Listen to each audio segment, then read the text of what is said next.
Segunda a los Corintios capítulo 5 versículo 7 dice: porque por fe andamos, no por vista.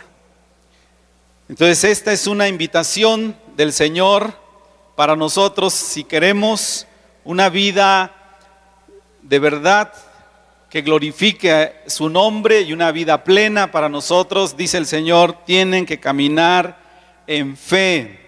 Y eso supone en confianza en Dios. Tenemos que confiar en Él. Y eso supone humildad. Porque la fe y el orgullo se contraponen. Y el Señor está esperando que nosotros seamos humildes. Debemos establecer, hermanos, que la humildad no es algo muy popular en este mundo. Y creo que cada vez menos. Anteriormente se enseñaba como uno de los principios, por ejemplo, como entre las leyes de los empresarios hablaban de la humildad. Hoy no, hoy se habla del valor de uno mismo, del empoderamiento, de todo lo que usted quiera. Pero la humildad no es algo que la gente desee el día de hoy. Los líderes de opinión no hablan de eso.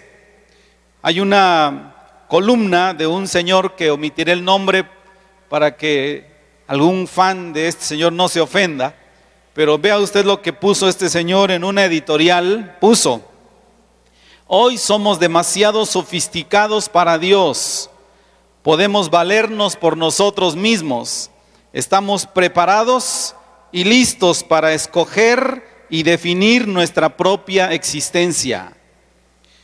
Eso piensa el ser humano. Entonces la humildad no puede sobrevivir aquí. La humildad solo puede sobrevivir en la presencia de Dios. Y por eso dijo el Señor, tienen que caminar por fe y no por vista. Y les decía, esto presupone humildad. Y es necesario que nosotros logremos desentrañar estas artimañas del enemigo, porque el orgullo es una forma de incredulidad. Dice la Escritura en Proverbios capítulo 28, versículo 25: el altivo de ánimo suscita contiendas, mas el que confía en Jehová prosperará. Entonces, ¿qué es la fe?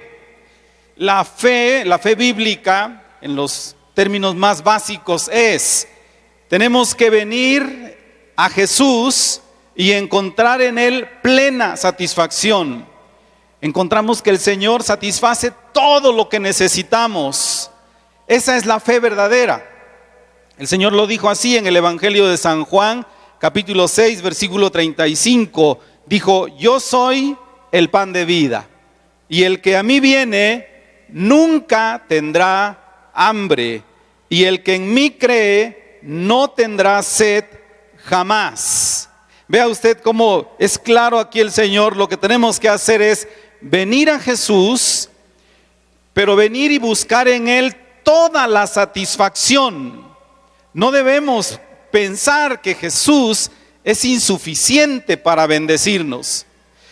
Pero el mundo nos va a enseñar todo lo contrario. Todo el tiempo nos está diciendo: es necesario que usted busque satisfacción en otros elementos y en sí mismo, porque usted puede. Entonces cada vez más y más nos vamos alejando de Dios y empezamos a buscar satisfacción en otras cosas.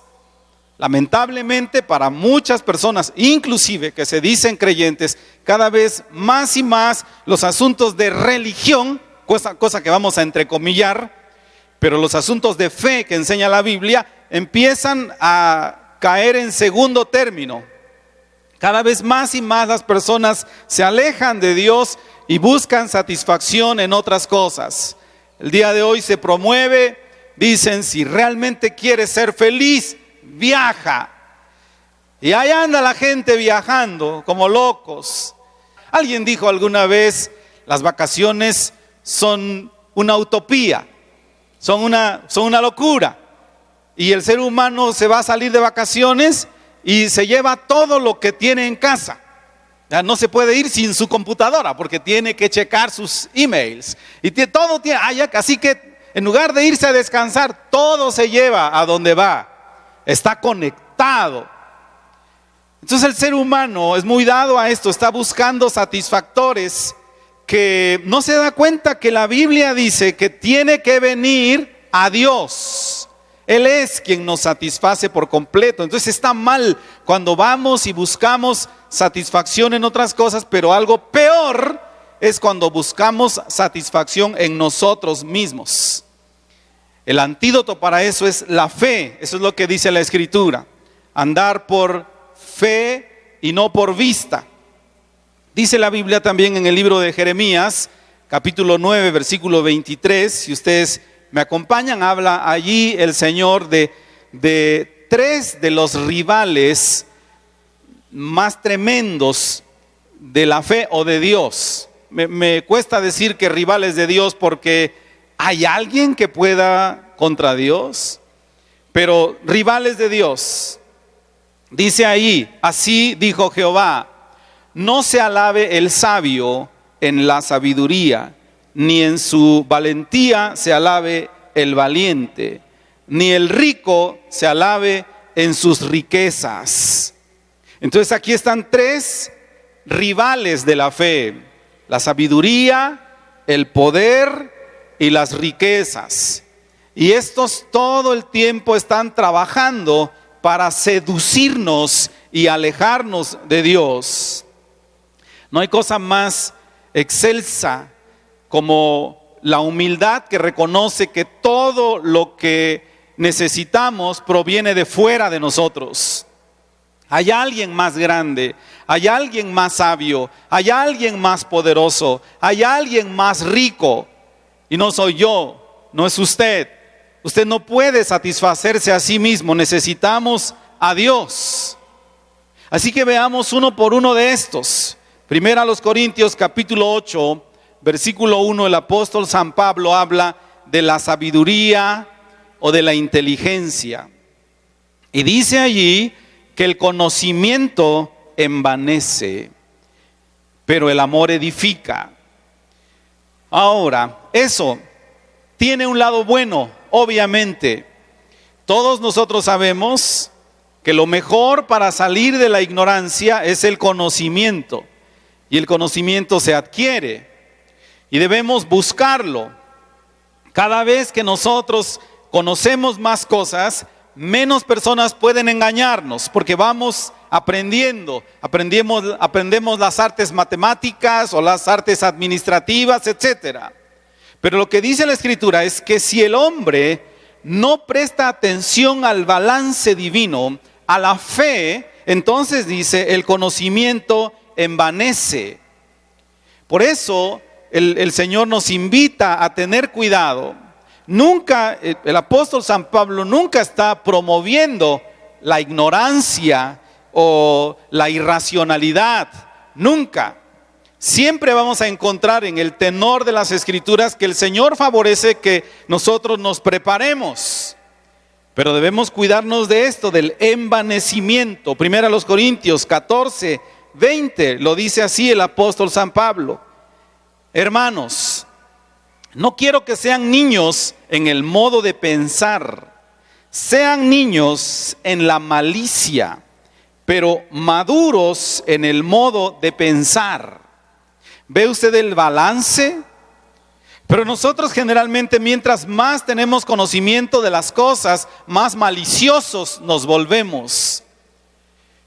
Y acarrea eso infinidad de conflictos.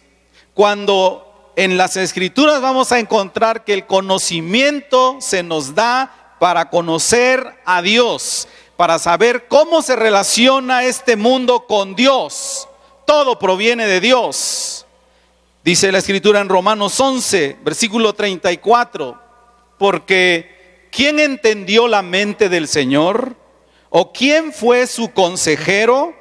¿O quién le dio a él primero para que le fuese recompensado? Porque de él y por él y para él son todas las cosas. Entonces, Dios nos dio la mente para que sepamos qué camino debemos seguir. No para envanecernos, ni para considerarnos superiores a otras personas, sino qué es lo que Dios quiere, hacia dónde vamos a ir. Pero el envanecimiento hace que ese conocimiento que tenemos estorbe para conocer a Dios. El mismo apóstol Pablo dijo en 1 Corintios capítulo 2, el hombre natural no puede conocer a Dios, porque las cosas de Dios para el hombre natural, dice, son locura. Fíjese eso, tremendo. Y no las puede discernir por una sencilla razón, porque se han de discernir espiritualmente. En cambio nosotros, los hijos de Dios, todo lo podemos juzgar y no somos juzgados de nadie, dice el apóstol San Pablo, porque tenemos la mente de Cristo. Termina el capítulo 2 de 1 Corintios diciendo eso. Nosotros no tenemos la mente del mundo, tenemos la mente de Cristo, pero se han de discernir espiritualmente. Entonces el conocimiento envanece al hombre.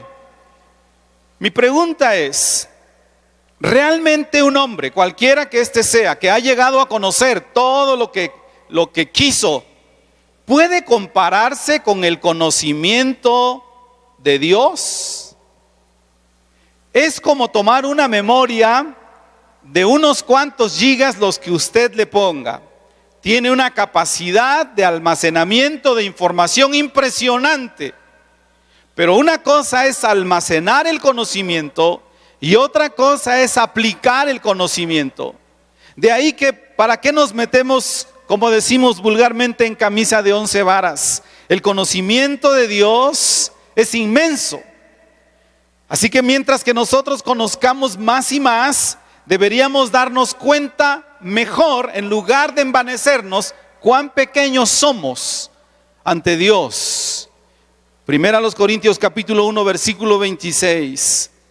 Miren, hermanos, su vocación, que no son muchos sabios según la carne, ni muchos poderosos, ni muchos nobles, por si acaso se quería envanecer. No le hace que quién sea esta persona, pero dice la Escritura, no son muchos sabios según la carne, ni poderosos, ni nobles, pero Dios lo escogió a usted. ¿Por qué? Dice, lo necio del mundo escogió Dios para avergonzar a los sabios, y lo débil del mundo escogió Dios para avergonzar a lo fuerte. Y lo vil del mundo y lo menospreciado escogió Dios, y lo que no es, para deshacer lo que es, a fin de que nadie se jacte en su presencia. Así que caminad por fe y no por vista tiene una implicación muy fuerte con esto, para que nadie se jacte en su presencia. El conocimiento es un enemigo de la humildad. Y cada vez más que, mientras que el hombre se va compenetrando en este tipo de cosas, generalmente termina en que se aleja de Dios. Lo que quisiéramos saber es que la excepción son los hijos de Dios. Nosotros podríamos crecer y crecer en conocimiento e irnos haciendo más conscientes de cuán enorme es Dios y cuán poderoso es Dios y cuán digno de alabanza es Dios.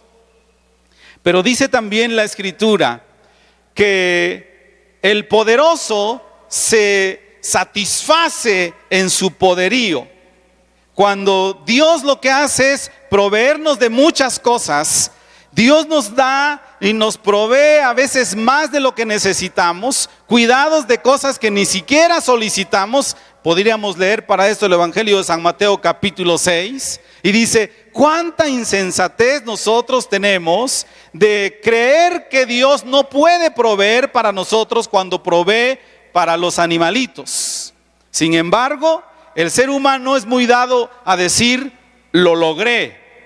Porque Dios en su bondad permite que ciertas habilidades que nos son dadas sean el instrumento para lograr esas cosas que deseamos. Así que yo voy y trabajo, obtengo un recurso y me puedo comprar una casa. Y entonces me enorgullezco. Tengo el poder adquisitivo para comprar una casa. ya no rento, ya no soy como los otros, ahora tengo un estatus social. El ser humano es muy dado a eso. Ese poder que tiene, en este caso adquisitivo, lo que hace es que lo aleja cada vez más de Dios. Por eso es que en alguna ocasión el Señor dijo: cuán difícil es para un rico entrar en el reino de los cielos. ¿Por qué? Porque cree que no necesita nada, o a la inversa, porque cree que todo lo puede. Pero dijo el Señor en Deuteronomio capítulo 8 una advertencia muy fuerte y que nosotros deberíamos considerar. Versículo 11, Deuteronomio capítulo 8. Dijo así el Señor: cuídate de no olvidarte de Jehová tu Dios para cumplir sus mandamientos, sus decretos y sus estatutos que yo te ordeno. No suceda que comas y te sacies y edifiques buenas casas en que habites, y tus vacas y tus ovejas se aumenten, y la plata y el oro se te multipliquen. Ya estamos hablando de un rico. Y todo lo que tuvieres se aumente, pero entonces se enorgullezca tu corazón y te olvides de Jehová tu Dios, que te sacó de tierra de Egipto, donde eras un sirviente. ¿Se dio cuenta cómo esa progresión? Ese ser humano orgulloso no era más que un sirviente antes, pero luego que es prosperado, luego que tiene ese poder adquisitivo, se olvida. Y dice que te hizo caminar por un desierto grande y espantoso, lleno de serpientes y escorpiones y de sed, donde no había agua, pero Dios te sacó agua de la roca del pedernal, que te sustentó con maná en el desierto, comida que tus padres no habían conocido, afligiéndote y probándote con un objetivo, para a la postre hacerte bien. Ten cuidado de eso, dice el Señor. No sea que vayas a decir: mi poder y la fuerza de mi mano me han traído esta riqueza. Así que el poder adquirir ciertas cosas hace que el ser humano se aleje de Dios. Son, decíamos, enemigos de la humildad o enemigos de la fe. Cuando los hijos de Dios sabemos que todo lo que tenemos es por gracia.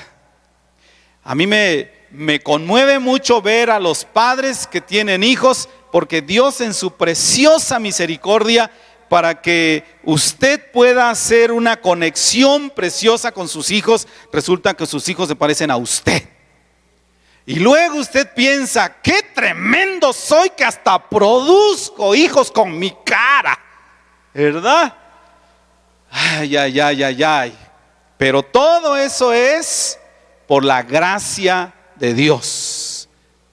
Aún los hijos que tenemos, hermanos, la gente se siente dueño de ellos, pero la palabra de Dios nos enseña: somos simplemente mayordomos de Dios.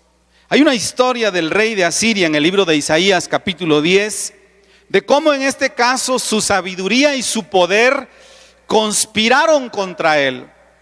Y este rey, que tenía una posibilidad enorme de ser bendecido, a pesar de que este señor no era un hijo de Dios, todo lo perdió. Y dice ahí la escritura que el Señor le dio a él una vara para castigar a Israel.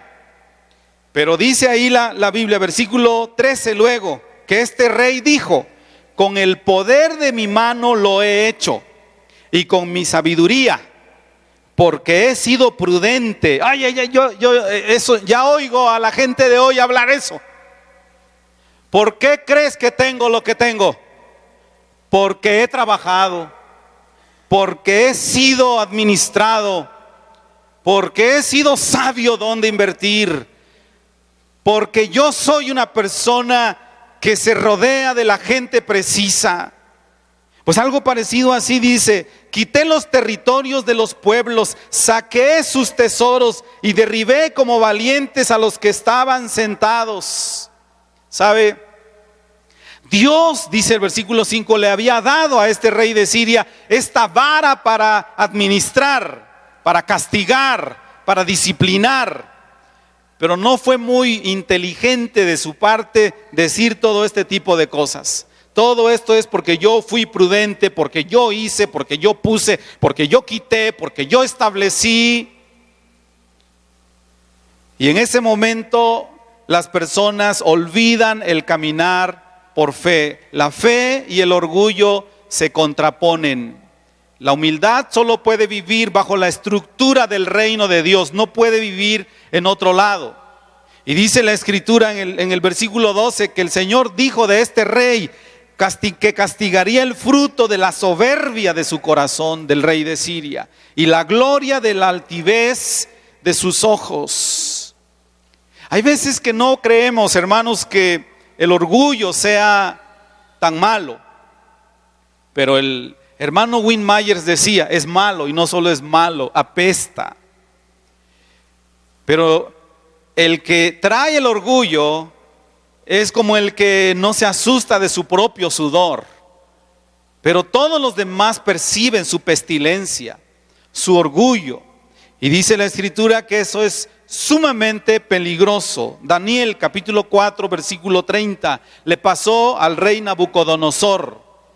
Este rey había trabajado ciertamente por la gracia de Dios y había logrado muchas cosas, hasta que dijo él, versículo 30, capítulo 4 de Daniel: ¿no es esta la gran Babilonia que yo edifiqué para casa real con la fuerza de mi poder y para gloria de mi majestad?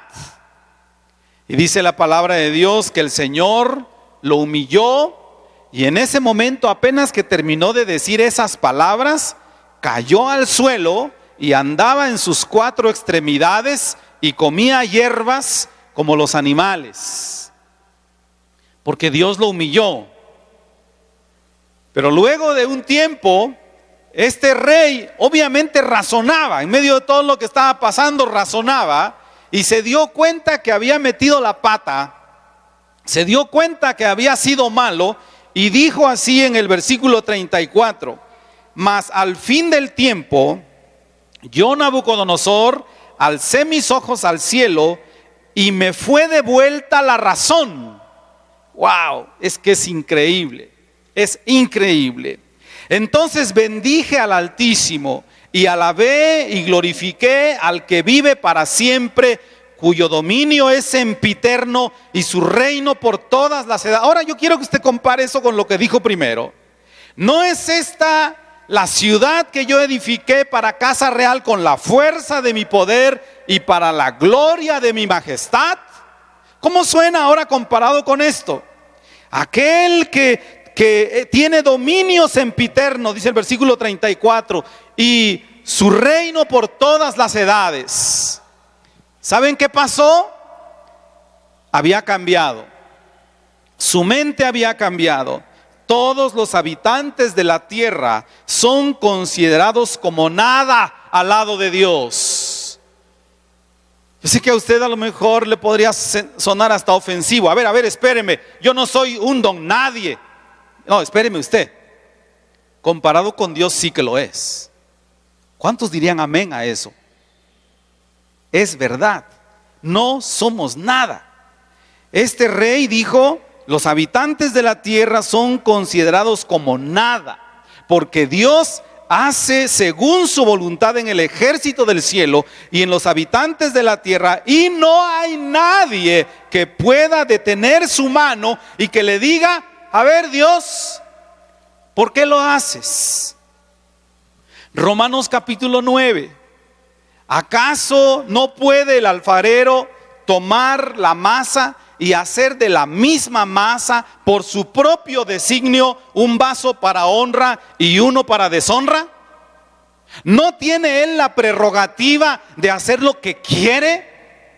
¿No podría él inclusive deshacerlo y hacerlo otra vez? ¡Wow! Es que es impresionante.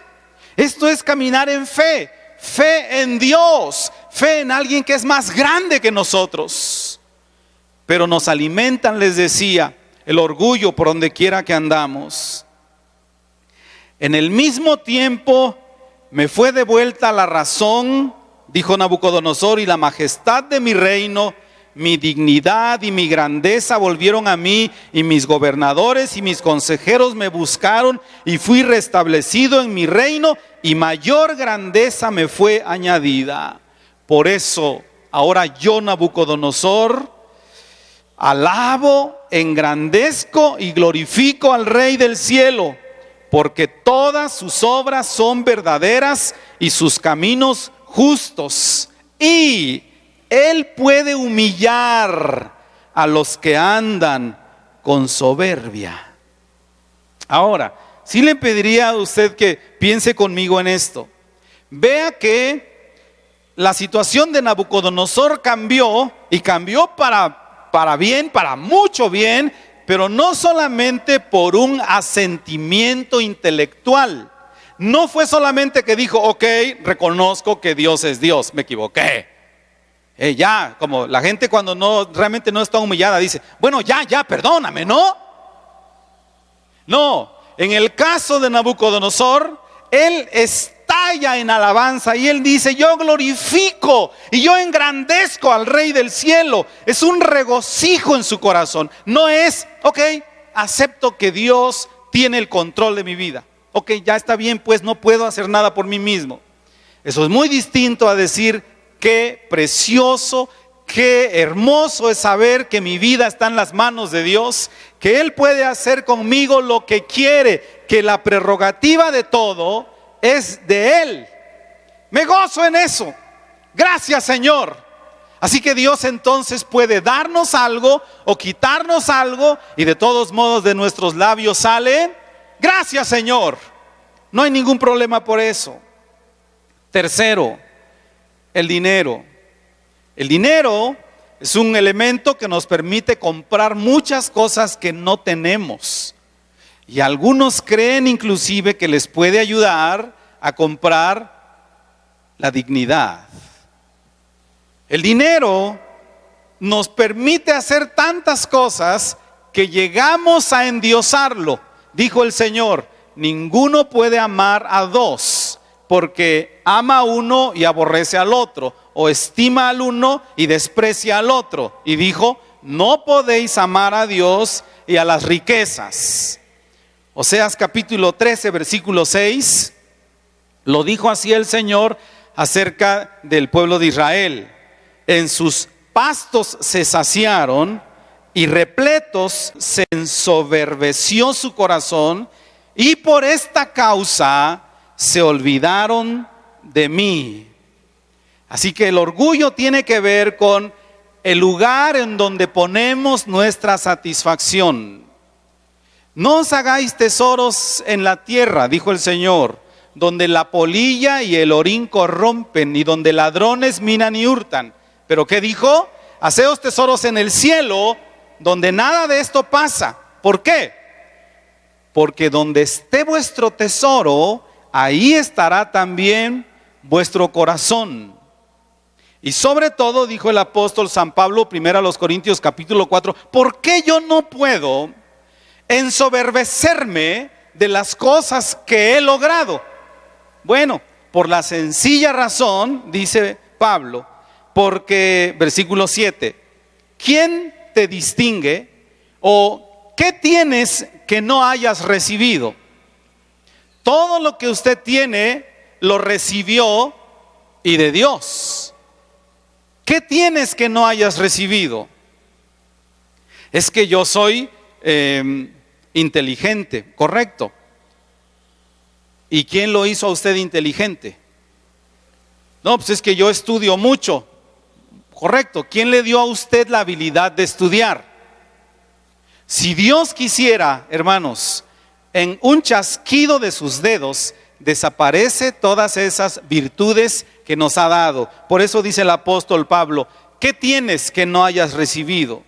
Y si lo recibiste, ¿por qué te glorías como si no lo hubieras recibido. Y otra vez, no se olvide usted de esto. Dios tiene tanta autoridad sobre nuestras vidas que el día que Él quiera quitarnos lo que nos dio, lo hace. En un ratito. Aunque nosotros decimos, híjole, no, es que ya, eso ya está seguro. Alguien puede tener un hijo y dice, este hijo voy a cuidarlo mientras es bebé. Ya cuando tiene 18 años dice, ya se logró, ya nadie me lo quita. Tenga cuidado con lo que dice. Si Dios quiere, ese jovencito se desaparece en un ratito. Allá están las noticias de lo que pasó en el Distrito Federal. Este joven saliendo de la universidad, ¿no es cierto? Que lo han visto en las noticias. Sale en su coche y a las 2 cuadras desaparece. ¿Dónde está? Aparece después muerto. ¿Y dónde está todo lo que habías logrado? En un momento dado, si Dios quiere, nos quita todo lo que nos dio. Así que usted dice, no, pero yo estoy aquí muy feliz con mi familia. Aquí está mi esposa a mi lado y pasamos tiempos extraordinarios. Bueno, disfrute mientras puede. Porque uno nunca sabe cuándo el Señor podría hacer algo con nosotros. Hermanos, no somos dueños de nuestras vidas. Salmo capítulo 33, 16 dice: el rey no se salva por la multitud del ejército, ni escapa el valiente por la mucha fuerza. Vano es para salvarse el caballo, y la grandeza de su fuerza a nadie podrá librar. Usted puede adquirir cosas con el dinero, puede comprar un guardia de seguridad que ande con usted todo el tiempo, puede rodearse de muchas cosas, pero cuando el Señor decide quitar su protección de usted, su propio guardia lo atacará. Es de Dios de quien dependemos. Dice el versículo 18: he aquí el ojo de Jehová está sobre los que le temen, sobre los que esperan en su misericordia, para librar sus almas de la muerte y para darles vida en tiempo de hambre. Estoy leyendo Salmo 33, 18 en adelante. Nuestra alma espera a Jehová, nuestra ayuda y nuestro escudo es Él. Hermanos, no es su sistema de seguridad, no es su círculo de amigos poderoso que tiene. Dice la Escritura aquí, nuestra ayuda y nuestro escudo es Él.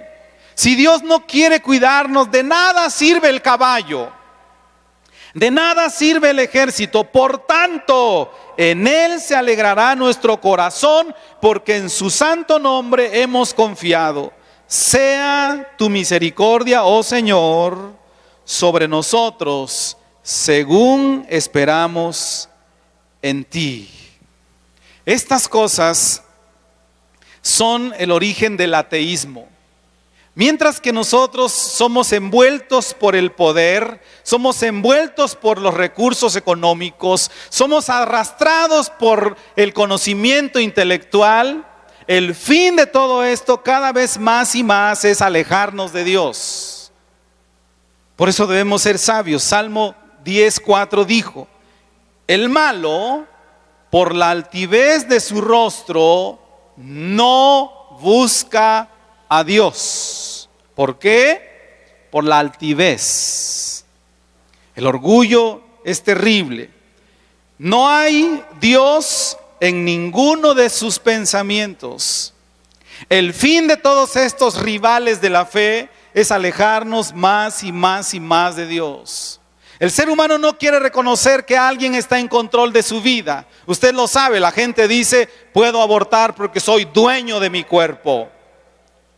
Puedo quitar mis genitales y poner otros porque soy dueño de mi cuerpo. No hay nadie que está encima de mí.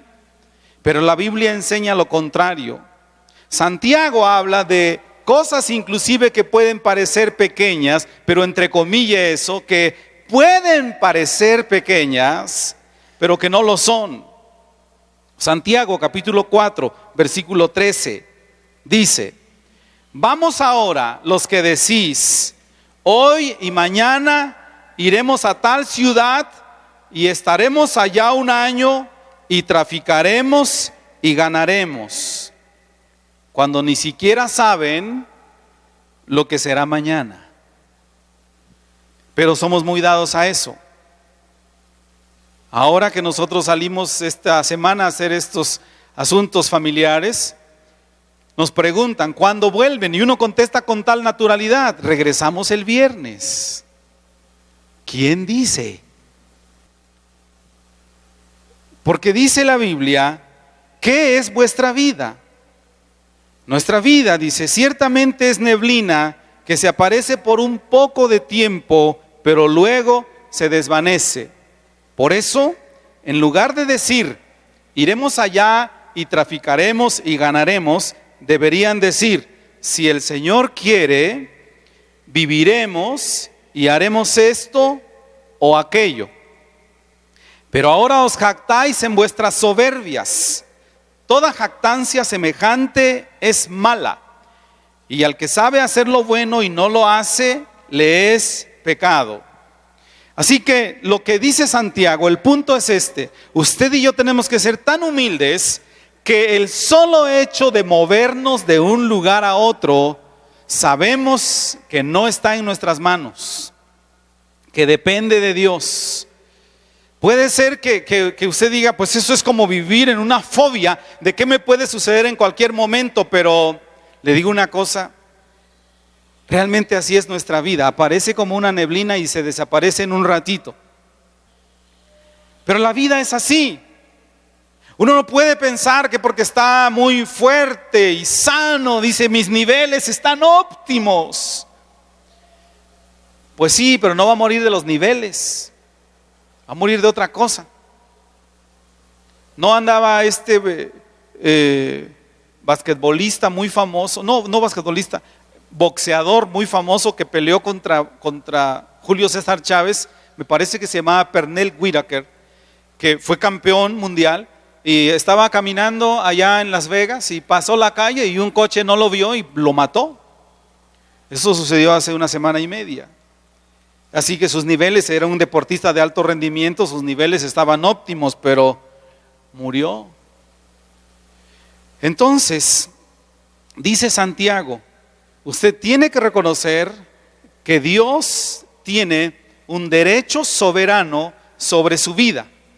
Y ser humilde es reconocer que yo no tengo la capacidad de discernir ni siquiera si lograré terminar este culto, ni siquiera si podré ir a comer esta tarde. Entonces, ¿qué es lo que debo hacer? Un corazón humilde, alguien que reconoce a Dios, dice, de eso dice Santiago: si el Señor quiere, y no es un eslogan, no es simplemente una palabra, es un reconocimiento de la soberanía de Dios. Si el Señor quiere, iré y volveré.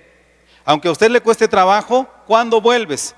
Si el Señor quiere, regreso el martes. Si el Señor no quiere, no sé cuándo. A lo mejor regreso antes, pero acostado. Uno nunca sabe. Es Dios quien tiene toda la autoridad sobre nuestras vidas. Así que el remedio para el orgullo es una fe aferrada, una fe férrea en Cristo Jesús, en que Él es quien todo lo puede en nuestras vidas. Ahora, el orgullo es tan terrible que cuando no logra entrar por diferentes áreas de nuestra vida, se manifiesta como una ansiedad. Que la ansiedad nadie pensaría que es orgullo, pero la ansiedad es una preocupación por el futuro de algo que no puedo resolver. ¿Cómo le haré? Y sin embargo es orgullo, quiero saberlo. ¿Qué dice Pedro? Primera de Pedro 5, 6 y 7. Humíllense bajo la poderosa mano de Dios para que Él los exalte cuando sea tiempo. Echen toda su ansiedad sobre Él, porque Él tiene cuidado de ustedes. Así que el orgullo nos impide echar nuestra ansiedad sobre Él. Hermanos, el orgullo es incredulidad. Una persona que es orgullosa es incrédula. Y una persona que es incrédula se está alejando cada vez más y más de Dios.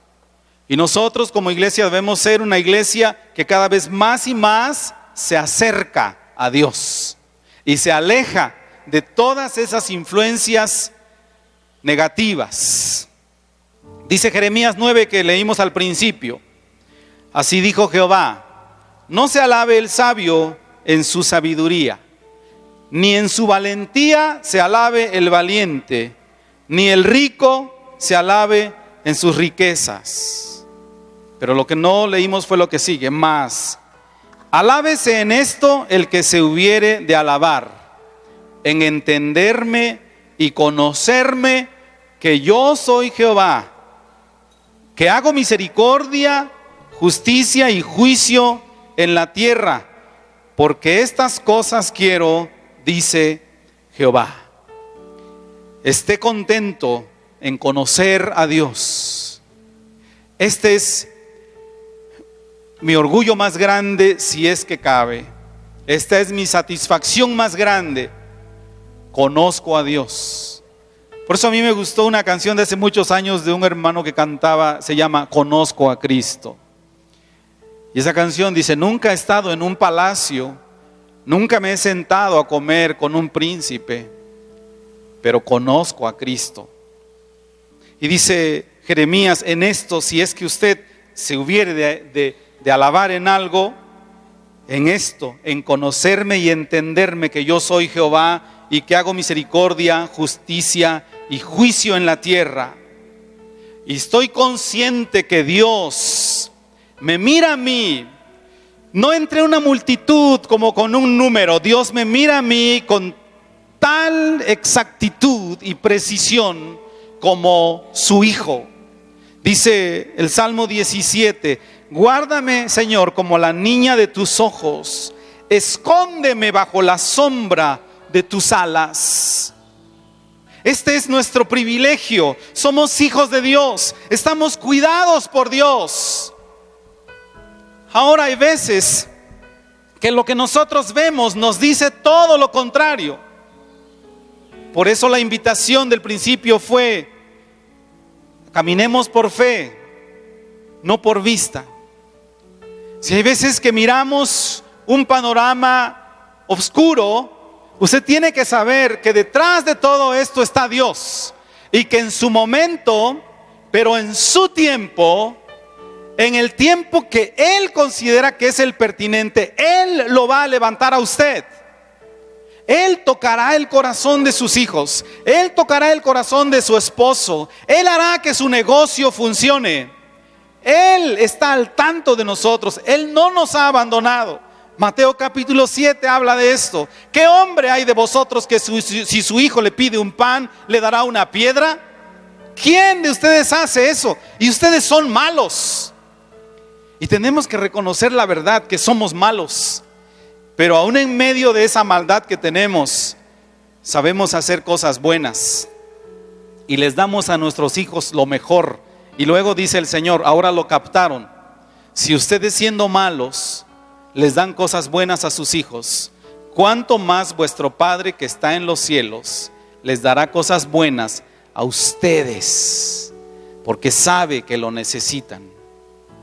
Por eso, lo mejor que podemos hacer con nuestras vidas es ponerlas a los pies de Cristo, humillarnos a los pies de Cristo.